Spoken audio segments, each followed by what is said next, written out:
সালে জ্যোতিবাবুর পদাঙ্ক অনুসরণ করেছেন সেলিম মাত্র।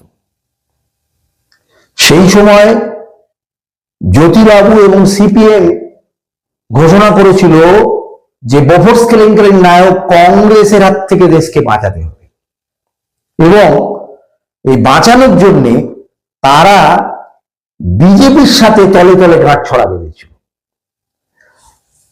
জ্যোতিবাবু সেই সময় গোপনে গোপনে দিল্লিতে শিল্পপতি বীরেন যে শাহ, যিনি তখন বিজেপির সহসভাপতি ছিলেন, তার বাড়িতে বাজপেয়ীর সাথে বারংবার বৈঠক করেছে, সলা পরামর্শ করেছেন কিভাবে কংগ্রেসকে আটকাতে হবে। তখন ছিল কংগ্রেসকে আটকাতে হবে, দেশকে বাঁচাতে হবে। এখন পশ্চিমবাংলায় বলছে যে বিজেপি তৃণমূলকে আটকাতে হবে, বাংলাকে বাঁচাতে হবে। এবং তখন কংগ্রেসকে আটকানোর জন্য বাজপেয়ীর সাথে গোপন সলা পরামর্শ করে 1989 ইলেকশনে ভিপি সিংকে প্রধানমন্ত্রী করেছিল ন্যাশনাল ফ্রন্টে।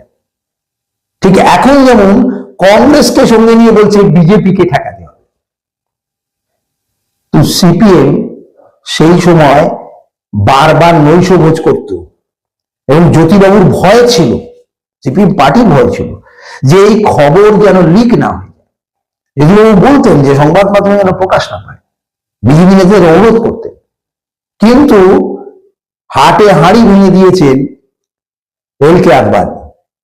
তার বই মাই কান্ট্রি মাই লাইফে তিনি এই ঘটনাগুলো উল্লেখ করেছেন, এবং এই ঘটনাগুলো তার বইতে প্রকাশ পাওয়ার পর জ্যোতিবাবু স্পিকটি নট, সিপিএম পার্টি এর বিরুদ্ধে কোনো আইনগত ব্যবস্থাও নেয়, তারা একেবারে নিশ্চুপ।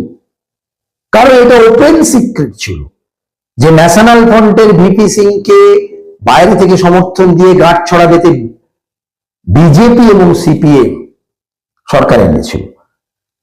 কলকাতায় সেই সময় ভিপি সিংকে নিয়ে বাজপেয়ী এবং জ্যোতিবাবু হাত ধরাধরি করে একটি সভার ছবি প্রিন্ট মিডিয়া ভাইরাল হয়েছিল। তখন তো এত ইলেকট্রনিক্স মিডিয়া ছিল না।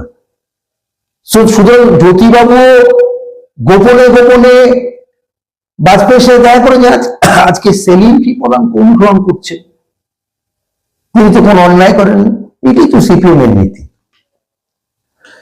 তো দেখুন, আদবানি এই তথ্য হাটে হাঁড়ি ভেঙে দেওয়ার পরও জ্যোতিবাবুরা কোনো কথা বলেননি। শুধু তাই নয়, যখন 1990 সালে আদবানি রাম মন্দিরের দাবিতে রথযাত্রা করলেন, পশ্চিমবঙ্গের পুরুলিয়ায় ঢুকলেন রথযাত্রা নিয়ে, জ্যোতিবাবুর প্রশাসন সে রথযাত্রাকে সহযোগিতা করেছিল, তাকে গ্রেপ্তার করেনি, তাকে আটকায়নি। সেই সময় পুরুলিয়ার ঝালদা সহ বেশ কিছু অঞ্চলে সাম্প্রদায়িক দাঙ্গা হয়। আদবানি রথযাত্রা যেখান দিয়ে উত্তর ভারতে দাঙ্গা হয়েছিল, কিন্তু পশ্চিমবঙ্গ পেরিয়ে বিহারে ঢুকতেই সমস্তিপুরে গিয়ে লালু প্রসাদ যাদব, যিনি বামপন্থী নন, তিনি কিন্তু আদবানিকে জাতীয় নিরাপত্তা আইনে গ্রেপ্তার করেন। উত্তরপ্রদেশের মুখ্যমন্ত্রী, যিনি বামপন্থী নন, মুলায়ম সিং যাদব, তিনি গুলি চালিয়েছিলেন। তিনি পুলিশ লাভিয়ে আপ্রাণ চেষ্টা করেছিলেন এই সাম্প্রদায়িক রথযাত্রাকে বন্ধ করার, কিন্তু জ্যোতিবাবু চুপ ছিলেন।